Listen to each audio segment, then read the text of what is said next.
rally. Now, the interesting thing about this is he wasn't at any rally like that. This is fake news, and it did not require AI.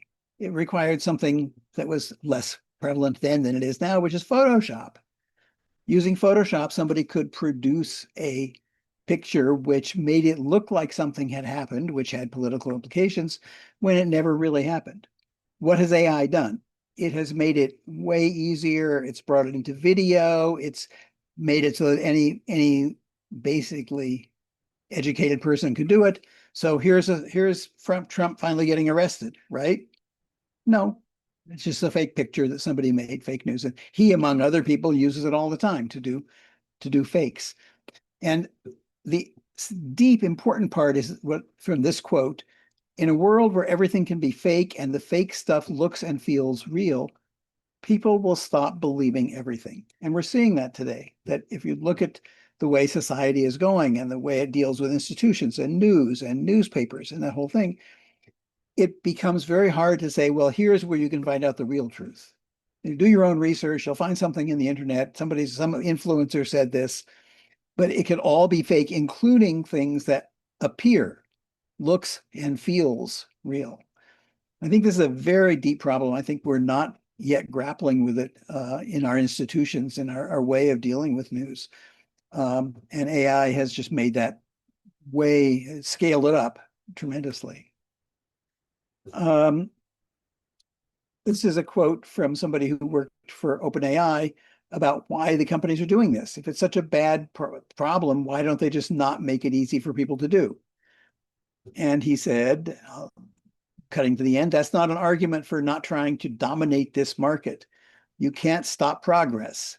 If OpenAI didn't release Sora, somebody else would have. Now, Sora has a long fate, which has changed, but the principle is what drives the whole quest for new artificial intelligence, which is somebody's going to make a profit. And if it's not you, it's going to be someone else. And you can't afford to slow down. This, again, if you've been following the Musk Altman trial at all, you see this coming out all the time. The logic of being a company is you've got to win the market. You've got to make the profits.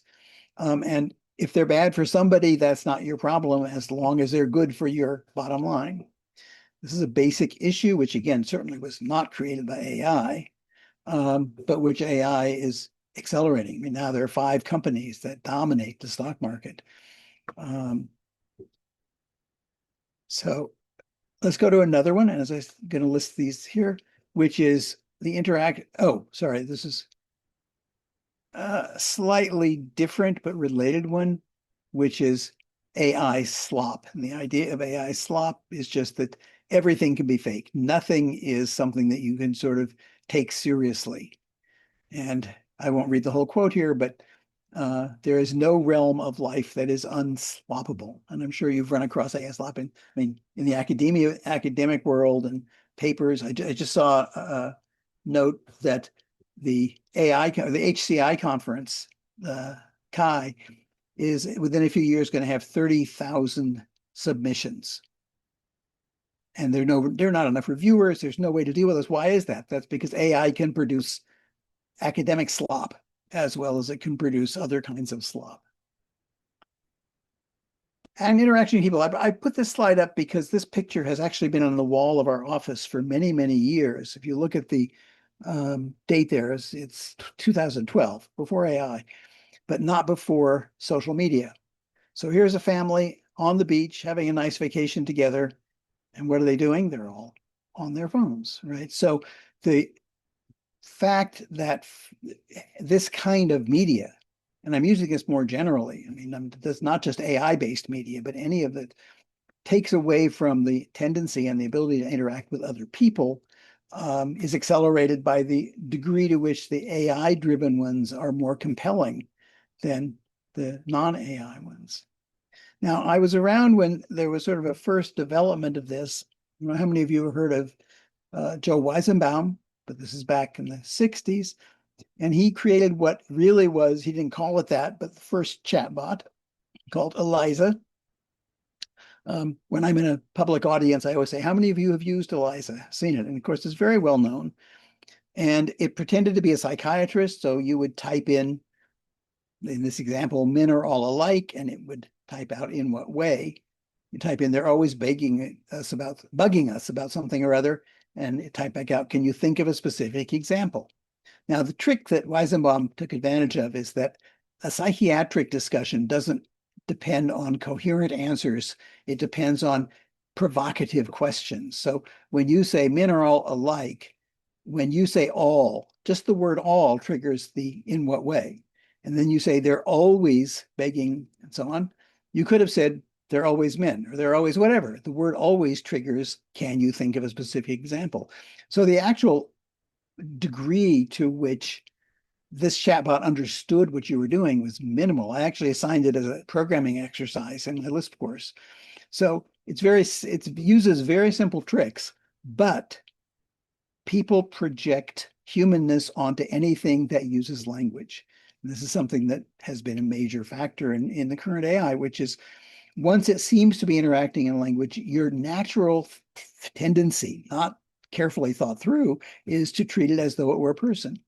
And of course, that's what's happening with chatbots of all sorts, that people can interact with them in language, and then they treat them and think about them and react to them in ways that would be totally appropriate if they were people, but are not. And so Eliza just happens to make that very clear because it was so simple. Here's an example, though, that doesn't even require literacy. This is a toy called Grem. Quote, it learns your child's personality and has fun educational conversations with them. And then this 4-year-old says, Graham loves her to the moon and stars and will always be there for her. So she's projecting the kinds of feelings she would have for a human caretaker or a human interlocutor on this very simplistic, I mean, not as simplistic as Eliza, but a AI-based toy. So we're learning from a very early age to put our emotional connections onto the machine instead of saying they only are for people. And this is not just kids, right? There's a whole world of AI friends and chatbots. I just picked some random things from the web. Friend AI, your world's first best friend, AI best friend, AI companion, AI girlfriend. And I don't know how many of you recognize the character in the lower right here, uh, which is name is Nico, which is part of Microsoft's uh, attempt to bring AI into systems, sort of a great grandchild of Clippy, for those of you who remember Clippy, the talking paperclip, but much more interactive and much more engaging to help you with what you're doing, but also to be friendly, to make you feel connected to it.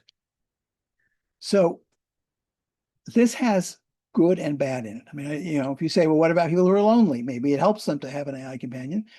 It does in some way, but it's like saying if you're feeling lonely, it helps you to have a pint of ice cream. Yes, may make you feel better at the moment, but in the end, what is it doing to you and your body and the way you deal with things? One of the big problems that comes up in trying to be a friend in this sense is, and this is well discussed in the press, that AI tends to be sycophantic. What does that mean? It means it tells you you're great. That's a wonderful idea. I'm glad you're doing that. And of course, the noose is the warning, right? That is, if what you've said is, I'm feeling totally bummed out, I'm going to kill myself, it's just as like say, that's great. Why don't you do that? And there's actually been legal cases of people who committed suicide after interacting with a bot.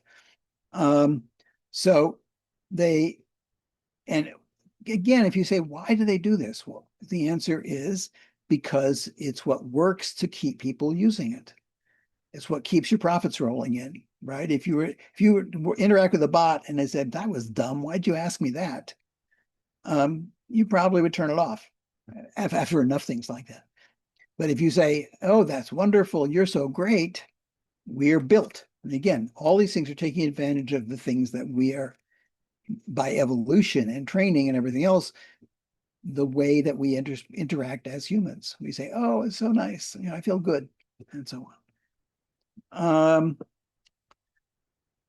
So let me move to a different issue, which is surveillance. I don't know how many of you recognize this fellow. Um, Joseph McCarthy was a senator who carried out a Red Scare hunt for communists in the US government and uh, basically destroyed the lives of many, many people by accusing them of being communists. And he had a whole organization using the FBI, J. Edgar Hoover, to keep track of people. They would go to meetings and take down license plate numbers as to who was there. They would take photos at rallies and then go back and see if they could identify people.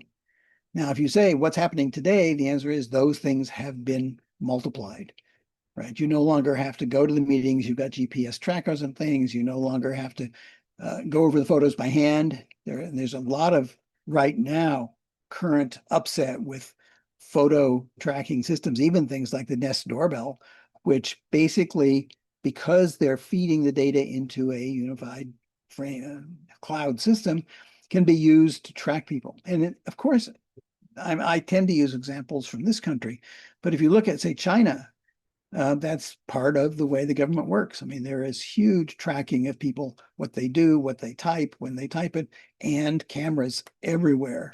So the idea that you could do something and be quote under the radar of the government is almost impossible, and it takes heroic efforts to prevent it.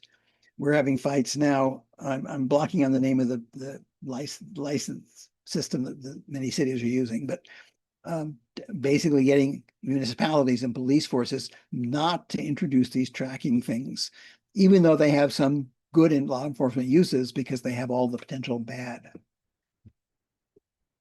Um, One other issue I wanted to bring up was autonomous weapons. I sort of like this slide because it was actually not from a thing on weapons, it was from a toy company. So even our toys now are robots that are trying to kill us or kill somebody. Um, And this has been an issue since way, way back. I was in a group in the 1980s called Computer Professionals for Social Responsibility, and we were concerned with the program that Ronald Reagan created called the Strategic Defense Initiative. This is uh, also called the Star Wars program colloquially. And the idea was simple. You have a whole system of computers and missiles and stuff.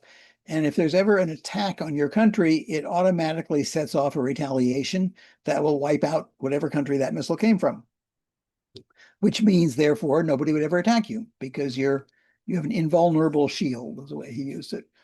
Um, Now, some of you may recognize this as the Golden Dome proposal, which seems to have sort of faded away while Trump was busy with the Iran war. But it's part of the current proposals to say, let's build that kind of a system, a shield. And what we were arguing, and this is again back in the 80s when AI was very primitive. This is David Parnas, who was a very well respected software expert testifying at Congress. Um, and what we basically said is this is crazy. It's not going to work because nobody has put together a system of that size and complexity and had it work exactly right the first time it was ever tried. We know we're computer people. We know there are bugs. We know that things don't go the way you think they'll go. And that's not so bad if you're doing a banking system. You know, maybe you have some problems with people's money, but it's pretty bad if you're blowing up the world. So we just had a whole campaign to basically argue on technical grounds why that was not something we wanted to have. And the same is true now with autonomous weapons. I mean, obviously AI is used in many, many ways in the military, picking targets and guiding things and so on. But what happens when you get the human out of the loop, to use the metaphor, and it just on its own, based on some AI thing, which could be hallucinating, as the word goes, decides, okay, it's time to bomb the hell out of whatever. Um, and uh, that's a danger. And the question is what it means to keep a human in the loop. Because it's very easy to imagine a system where the AI does everything and then a screen pops up that says, okay, we need to do this. And there's a big red button. and the human presses the big red button, right? Now that you've had a human quote in the loop then, but of course the knowledge and the computing and the projecting and all the things that the system has done aren't part of the background the human has because you've taken that away from the human side. And in cases of serious world military actions, that's a basic problem. So one more of the problems that I'm worried about. Um, this is a quote I found from a teacher's um, chat room, real chat, not human, not AI chat. This teacher was talking about high school freshmen who have Claude, which is the Anthropic chat AI, and their view is I'm going to just do whatever Claude tells me. Okay, and I'll carry it with me. I'll ask everything what I should do. And when it does, I'll say, okay, I'll do that. And the phrase they use, I live by the clod and die by the clod, which is an interesting exaggeration in some sense. But the point of it is that in order for people to feel I can just turn over my life to an AI, they're really in a state where they, what I call here nihilism. I'm not the only one, which is it doesn't really matter what I'm doing. People are speaking, young people, some of you here qualify, are speaking openly of the queasy sense that nothing is worth doing. Life has become an exhausting grind toward no clear, meaningful end. AI offers to take over, exacerbating the emptiness it promises to fill. Diminished feeling of involvement, an impression of being a spectator. Intuition is ultimately no point. And I think, again, if you were to, as a social historian, say, when has this mood of resignation crept into our society? It's not since the AI came out. This has been a trend and a problem and something that's been going on for years in modern capitalist society. But AI has accelerated it in a big way. It's really made it something that grabs a lot of people, including a lot of young people, in a subtle, implicit way. They don't say, oh, I think I'm going to give up feeling that anything matters. They just don't feel that anything matters because they're not going to get a job, all the other problems that I've been going over step by step. So why bother? Why do anything? And just go with whatever the AI tells you to do. This is obviously not the kind of problem that a technical fix will work for. This is a matter of how the whole culture, how the whole society regards itself. Here's another quote from B. Rose, who's I'm sorry, yeah, I skipped one. The technological world. This is something which comes from Heidegger, who was a philosopher looking at the way that technology affects lives and that rationalization affects the way we think. Under the pressures of endless optimization, we lose touch with the possibility of caring, tending to meaningful projects, relationship, or purposes that matter for their own sake, rather than because they get us some further thing or open up further options. And this has been the direction of the technologicization of our society and how we think of it since certainly first century and certainly probably the Enlightenment, or who knows exactly philosophically when it started. But again, it's being accelerated by the fact that so much of it can be done by computers. So what is the issue? And this is one of my favorite quotes. John Hoagland was a philosopher, actually a student of Dreyfus's, who unfortunately died young a few years ago. And his quote is, "The trouble with artificial intelligence is the computers don't give a damn."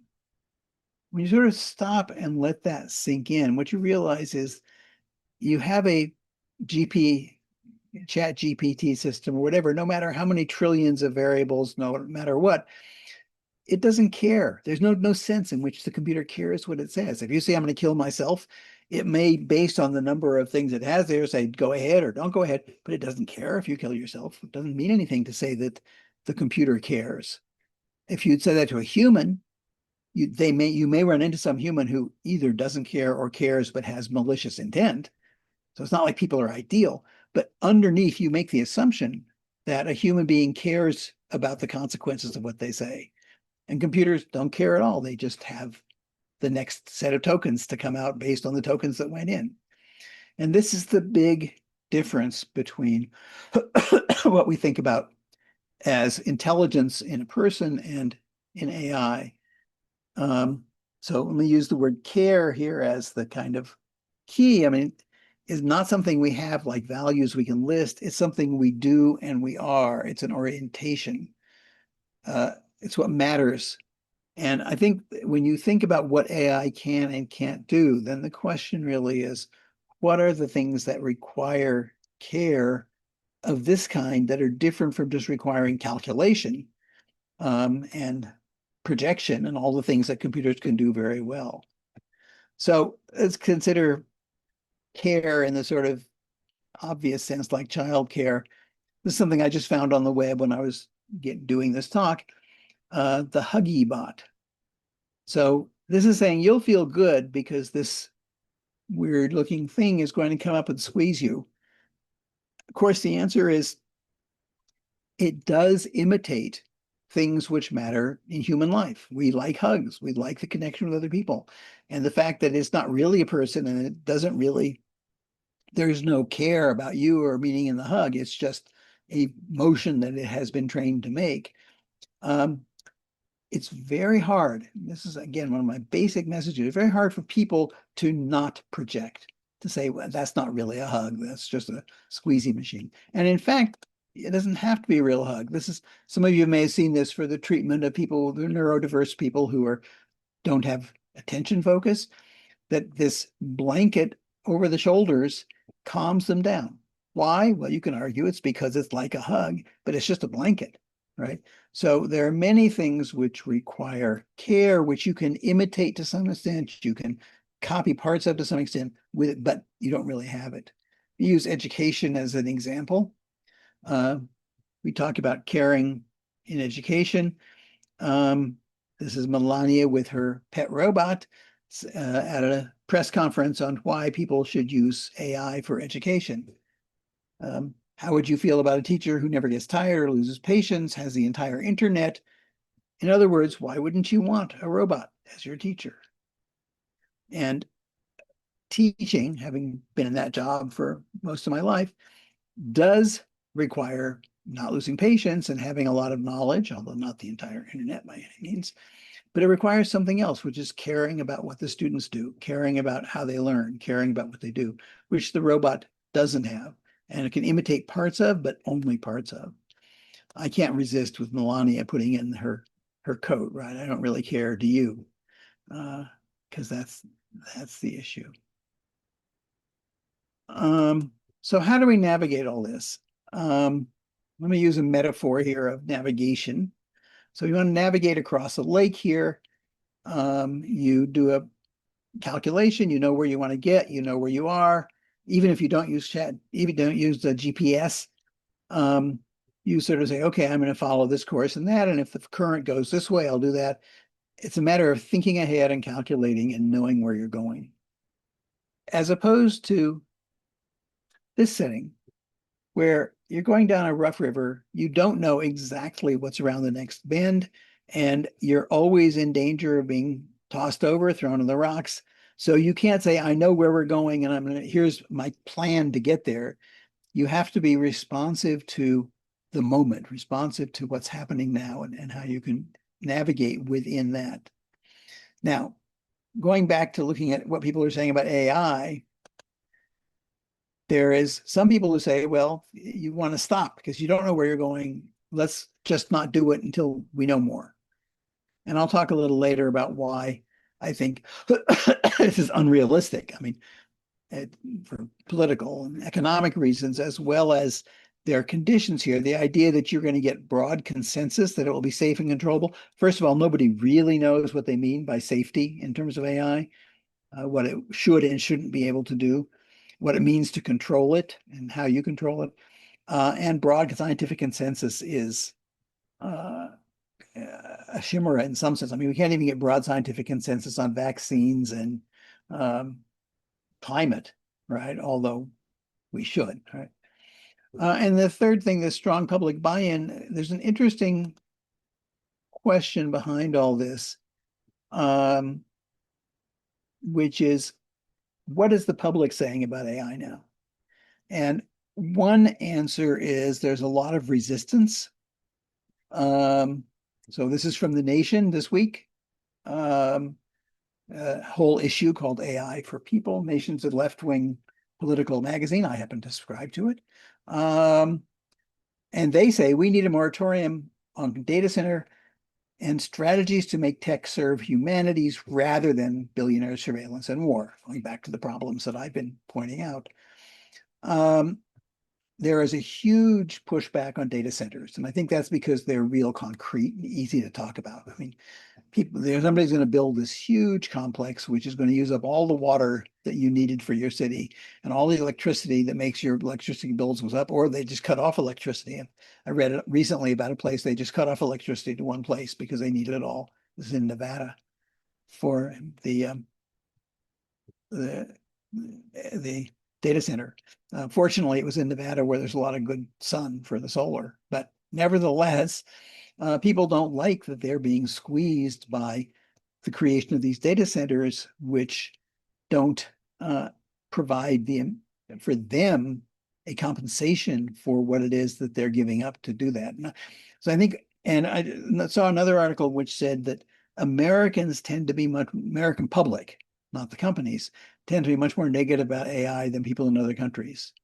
And I think that's because it's being approached here in a very uh, straightforward capitalistic way, right? If we companies need to grow, need to make profits and get out of the way, rather than really trying to appreciate what it does do and doesn't do. And in that sense, this is a book by Reid Hoffman, started LinkedIn, among other things. And he talks about these four classes. So doomers are the people who say it's going to kill us all or make us pets. Zoomers are the ones who say, never mind, full speed ahead. Gloomers, which I guess where I would end up falling, is people who uh, see a lot of problems being caused by it. And then what he calls, and he describes himself as bloomers, which is looking for those places that can be positive and accelerating those, which is not a bad thing. It doesn't solve the gloomer problems. It doesn't prevent the bad things from happening. It just helps emphasize the good things. Um, just a side note, if you notice there at the bottom, this cover of this book said Terry Winograd edition. Here's the back of the book. I don't know if you can see it on the screen, but it's an real. I hate to say this because I like Reid. He was a student of mine, and he's a smart guy, but it's AI slop, to use that term. I mean, it's got quotes from famous people supposedly about how wonderful I am, a little bit of psychophancy, a picture which is pure hallucination in terms of my figure, but um, it's fun. I mean, and this is a lot of the thing about AI. Well, it's not serious, it's just fun, but of course it can be serious and in bad ways. So what do we do to try to help us keep off the rocks, right? I mean, I've been giving this picture of all the problems and where they're going to come from. And you want to say, well, all right, well, we want to deal with them. And I think there's some basic approaches, and I'll talk about them. One is regulation, and one is what they call alignment, which is getting computers to be, quote, aligned with human goals. And then the other, which is what I'm doing by giving talks like this, is getting more people to understand what's going on, understand the background, so they'll be active citizens in trying to make things go in a good direction. So let's look at regulation. First obvious question is by whom? Because AI doesn't have a geographical location. A data center may, but it's just one data center. AI is being done in multiple countries. And right now, Trump is in China. And one of the topics I'm sure their discussion is the competition between the United States and China in being the quote, the best in AI. Going back to my quote about we have to, if somebody else doesn't do it, if we don't do it, somebody else will get there first. And that's the attitude. So it's not clear where you regulate, but let's start at the local level. This is from California. And it's a bill which was passed by the California State Senate. Um, and if you look at it, I'm not going to read it all in detail, but it's a process-oriented regulation. It doesn't say what AI should do or shouldn't do. It just says if you're going to build it, you have to make it be open so the public can see what you're doing and how and why. Report safety incidents. Publish documents saying what are their practices for safety. Uh, Report severe AI related audience. So it's a kind of not let's regulate how it is done, but let's regulate that there's at least a public interest eye on what's being done. Different kind of regulation is one from Europe. So that's a different scope. It's a bigger population, and of course, separate from the US. They took the opposite approach, which is to prohibit certain things that you do with AI, not how you build it, not how open you are, but just don't do things like social scoring. Right? Social scoring, I mentioned tangentially earlier, is what they do in China. They have AI scouting everything about you that's online, which is increasingly more with cameras and everything else. And then it gives you a score as to how good a citizen you are. And that score is a big factor in, like, can you get a loan? Do you get into schools? I mean, things that you care about in your life, you have to worry that your social score will be against you. And that might be because of some post that you made on social media, right? Whatever. So this says don't do it.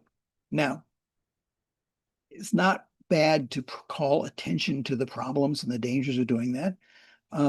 It's unrealistic to say that because the regulation in the EU says don't do it means it won't happen. And I think it's true of a lot of these things. The idea and the problem that it points out are very valid, and the idea of enforcing it as a regulation is very hard to imagine. There's a different approach, which is not a governmental approach. This is something that was put out called the Pro-Human AI Declaration. And this is at the general principle level. So it's not saying don't do this specific thing like social scoring. It says things like avoid concentration of power, human agency, and liberty. Now, those are all great. I mean, if you give me that list, you say, do you believe in those things? I'll say, yeah, I believe in all those things. And then they go down further. So, for example, keeping humans in charge, human control is non-negotiable, meaningful human control, no reckless architectures. Again, if you say, do you think those are good ideas? I would say yes, and it's very hard to implement, very hard to be concrete about what that means. What is a reckless architecture? And resisting shutdown, for example. I mean, every one of our power systems, our electric power systems, has a whole amount of stuff in it to resist shutdown, because shutdown often is something that happens outside that you don't want. So having principles like this to think about is fine. I just don't see this as being the kind of thing that can be regulated, having a regulation telling you what you can and can't do. Alignment. Okay, so it's a very vague topic. I mean, in general means, well, they don't do what we don't want. It does do what we do want. But of course, what does that mean? It's based on this assumption that there is some general set of, quote, human values that AI should support. So pick any social, political issue and look around the world, and you will see that there are not universal human values. You shouldn't kill. Well, what about capital punishment? Oh, well, or what about war? I mean, well, oh, well. I mean, if you even take a basic human value, like don't kill other people, it isn't something that is generic and that can be made into a code. It's something which is a background in how we think about what we do. What does that mean to align an AI with that in background? Attempt to, if we don't want to think that we can just put out our list of human values, and this is what goes into things like Anthropic's, quote, constitution they put on their thing for answering, because it can't. It's something which is societal, it's something which is fluid, it's changing, it's a matter of debate, it's a matter of discussion. And in the end, the people who are doing all those things care, but the computer doesn't. So it's okay to have things like guardrails that say don't give out, formulas for terrible toxins.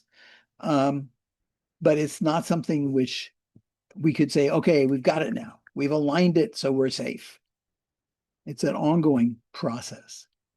So, with all of this, how do we end up at the bottom of the river in calm water?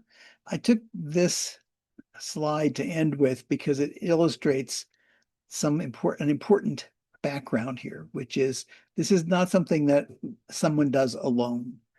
This is societal. This has to do with how we as a group, as a culture, as a people decide to do things. And so getting down through those rapids was not one person, it was teamwork and it was communication and all those things which go on in human interaction. And in terms of how we apply AI for the good, it really is that question of how do we create the right human interactions, the teamwork, to be able to tackle the problems that we see.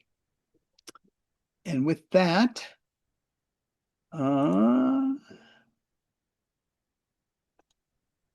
let's see if I can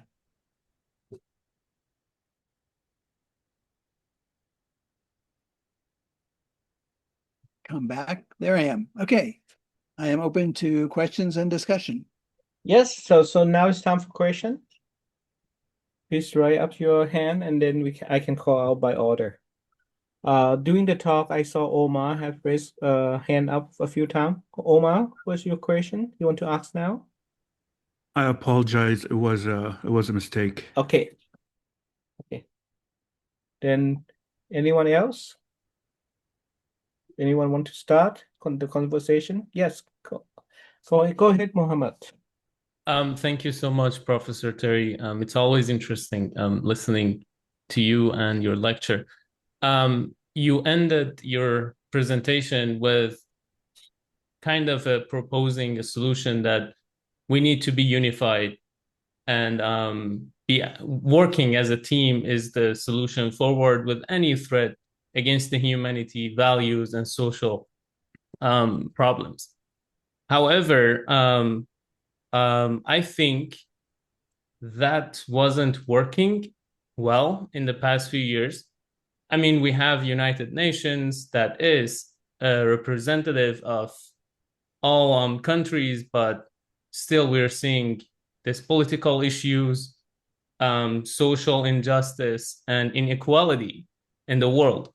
So, how do you think the experience with being unified is going to help us since it hasn't been helping us?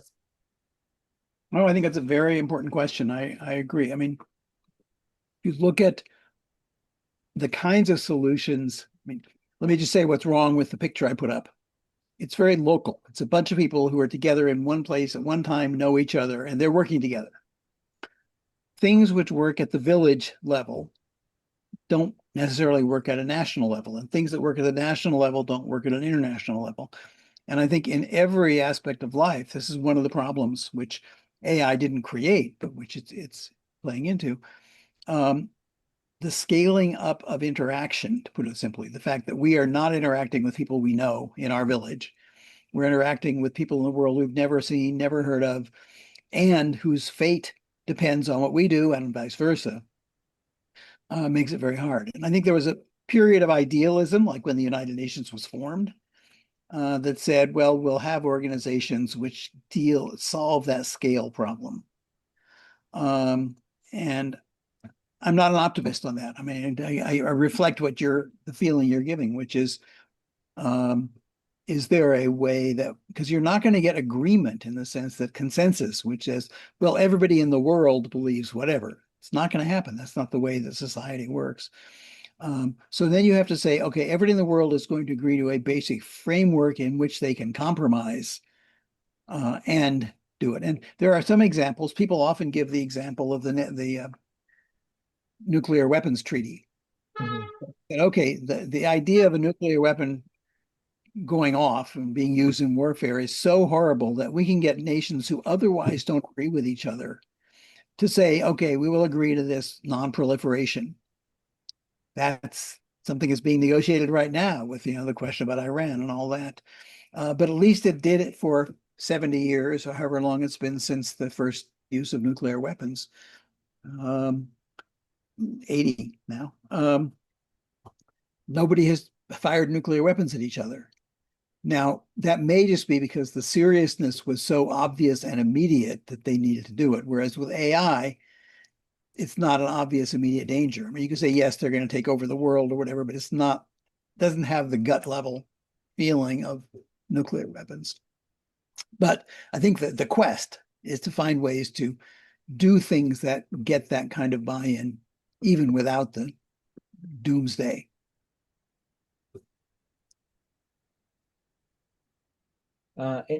Next question from Nahant. Hi, Professor. Thank you for your talk.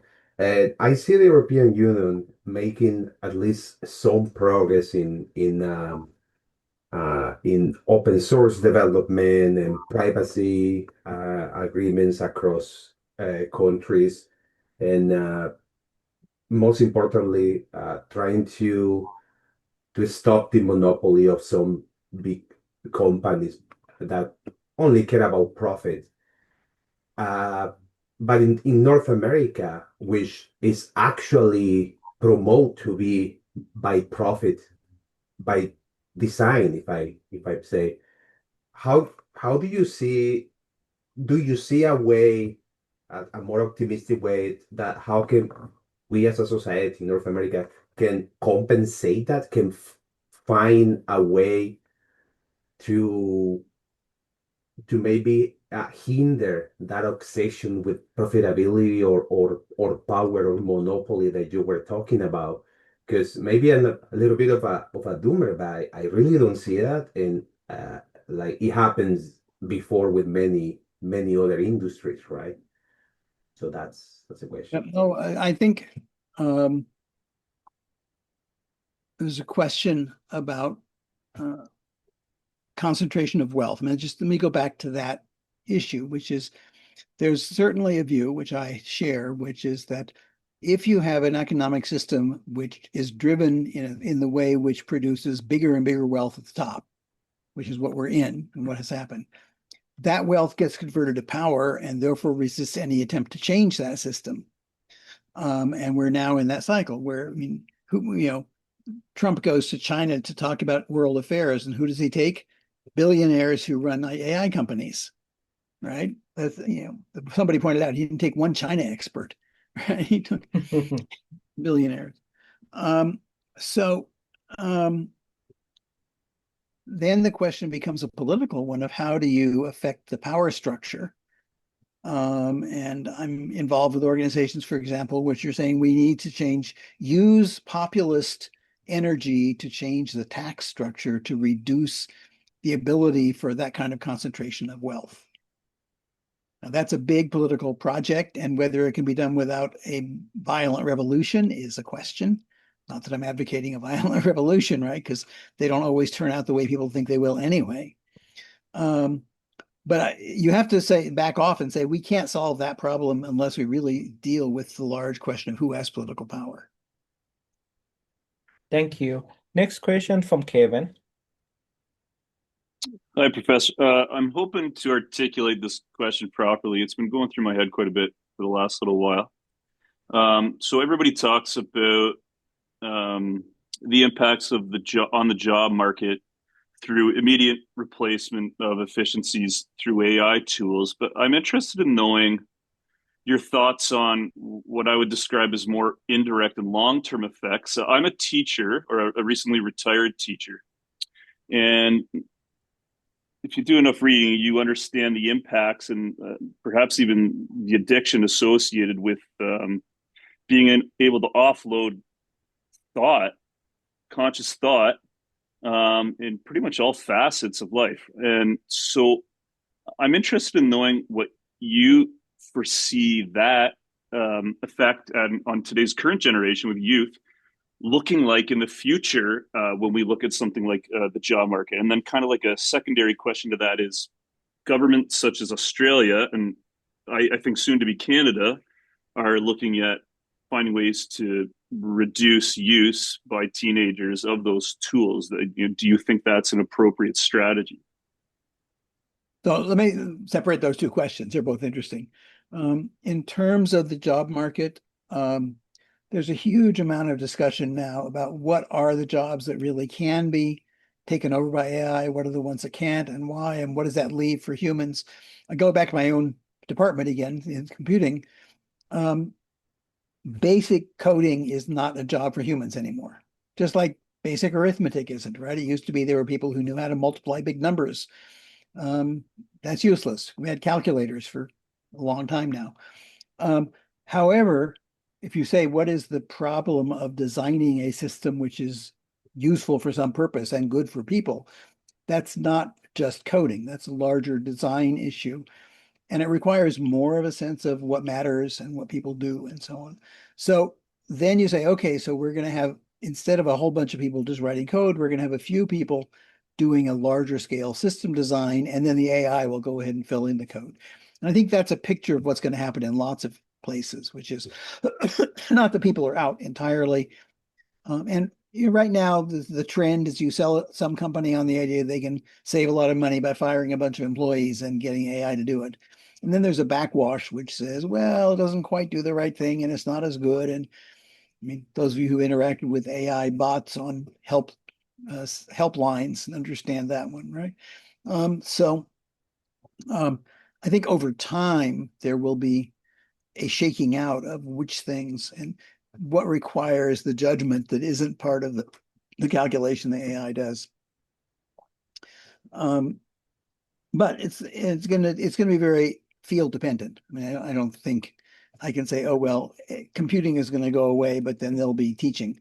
So let me go back to the teaching thing, which is what is it you're trying to do? And you're trying to develop the student as a person, which in some cases means getting them to be able to do whatever math they're doing or whatever, but it's a deeper thing. And I think that as we replace human teaching with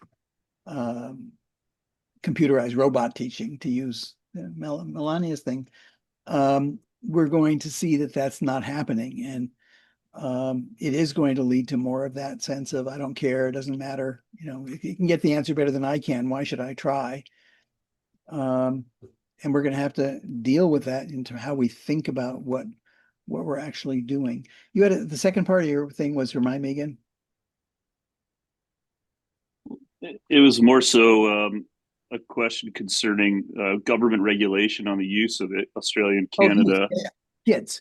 So a lot of these effects are true for anybody of any age. However, there are certain kinds of developmental stages that people go through in adolescence and around that time where they're more vulnerable to things. And of course, what you see a lot of in these legislations, like in Australia, is not don't let them use AIs, don't let them use social media and phones. And it's a bigger picture of what they're doing. I think it's well-intentioned and I think can be useful.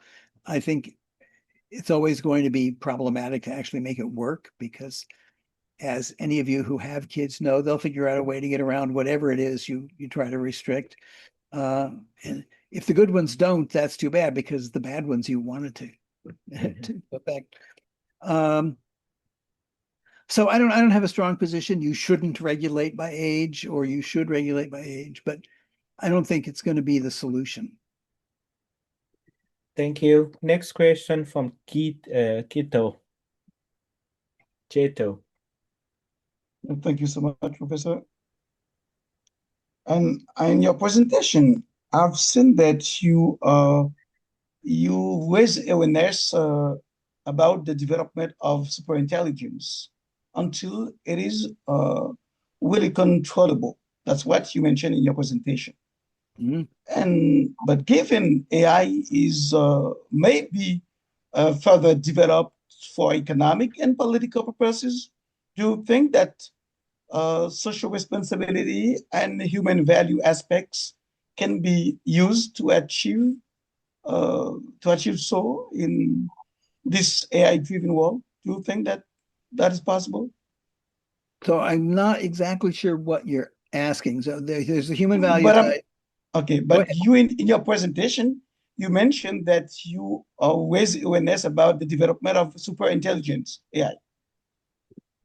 And I said that given AI might be further developed uh, for economic and political purposes, because some people they might want to have uh, super intelligent AI tools. So to pursue economic and political purposes, do you think that we can bring it's like social responsibility or human value aspects to uh, to achieve this, or to uh, prevent people from taking the way to uh, not to develop super intelligence AI?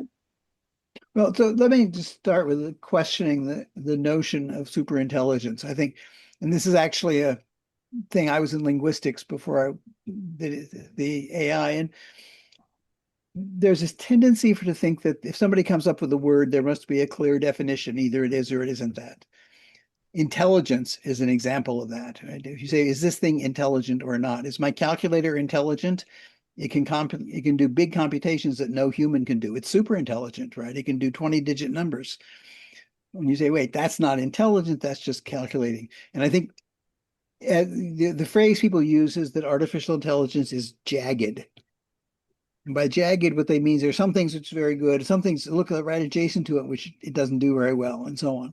It's not one measure. Is it super or is it not super? So the question always has to be, what are the specific things that it's doing well, and what's missing from those, and what's doable with them?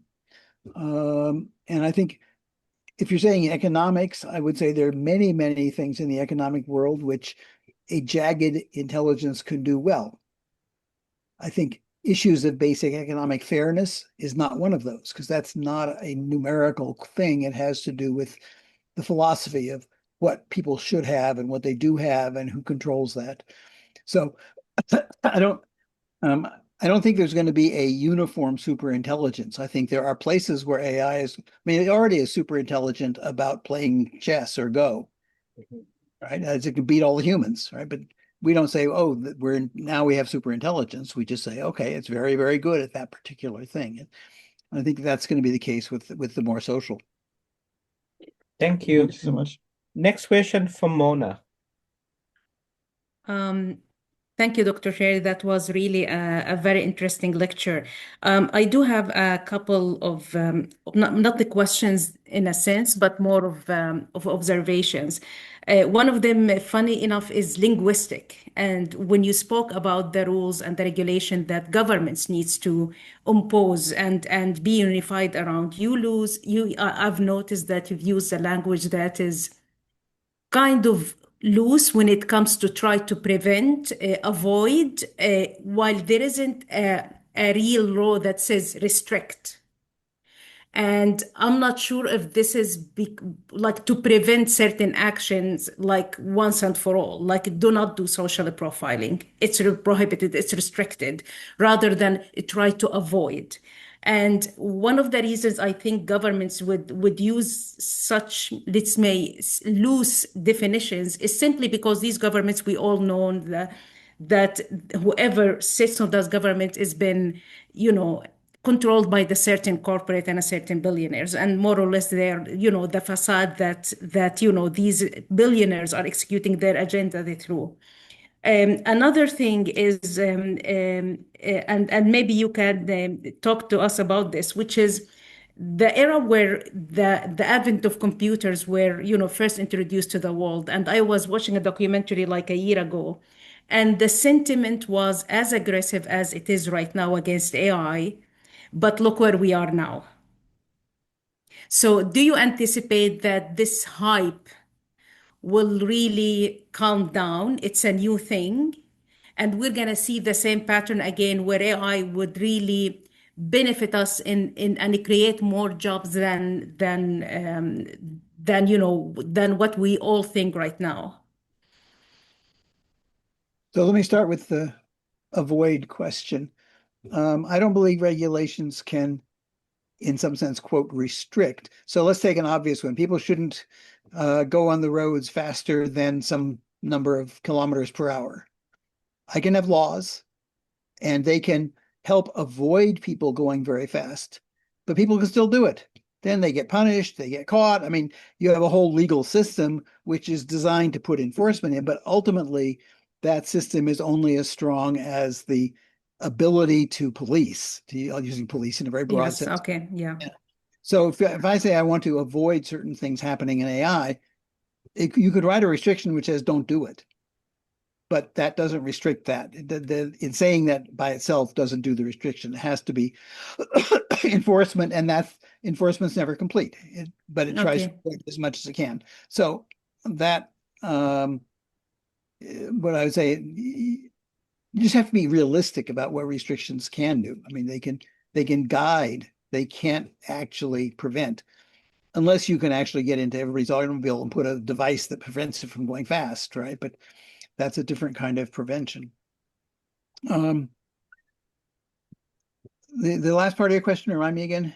About the advent of computers and the same Oh, sentiments, yeah, that people sentiments. had back I mean, then. yeah, I mean, sentiments come and go. I mean, that is, if you treat sentiment as a clear, reasonable indicator of what people care about, it's only partial, because sentiments are affected by propaganda, by the TV shows they watch, by the influencers they are influenced by, and often by tangential things. I mean, there are certain things I have strong sentiments against, and if you really pushed me, it's because Trump does them, and I have very strong sentiments against Trump. But if you say, well, I really have a sentiment against, making the reflecting pool blue or whatever, it's not what I care about really. So I think public sentiment will be shifted by the impact it has on people. So if we go into a major depression because jobs have been lost and therefore you have this cycle of downturn in the economy, public sentiment will be very much against whatever caused that depression. So I think I don't know where it's going to go. I mean, if you ask me what is going to happen with AI and sentiment, I mean, it's really unpredictable because it's part of this large. I mean, it's like going down the river. I don't know what rocks there are around that next bend, but we have to be ready to cope with them when they come. Thank you. Next question from Matthew.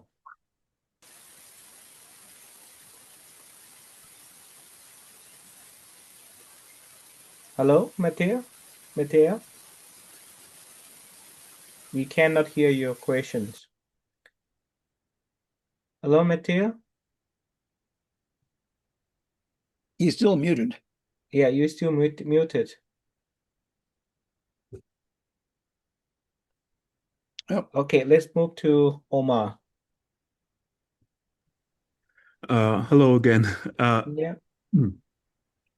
Professor, I have a question. Where do you think we are in the AI journey at the moment, and what is the stage? I was speaking to a cousin who works in the Canadian government, and uh, he told me that there's a real serious push for AI sovereignty, and in the Canadian government to try to not be controlled by maybe the American corporations.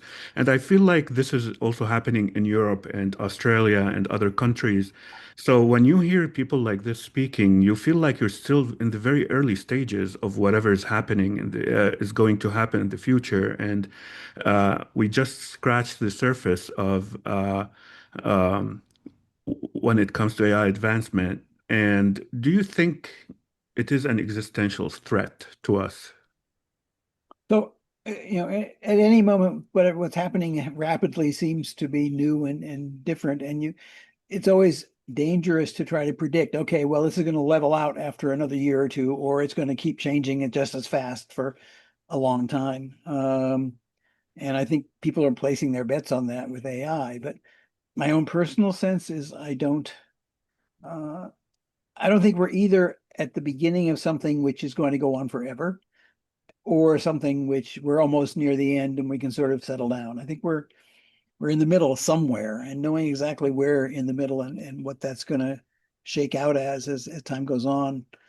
I mean, I guess if I knew, I would be rich or be famous or whatever the right answer is to saying. It's the kind of knowledge which is very hard to come by. Thank you. Next question from Michelle. Good day, Professor. Just a quick sound check. Can you hear me okay? Yes. Yes. Okay, yeah. Yeah, thank you for the presentation. Really interesting stuff. My question is about, you've talked about it a bit about how, one possible outcome is that, a handful of very rich people basically control the entire economy.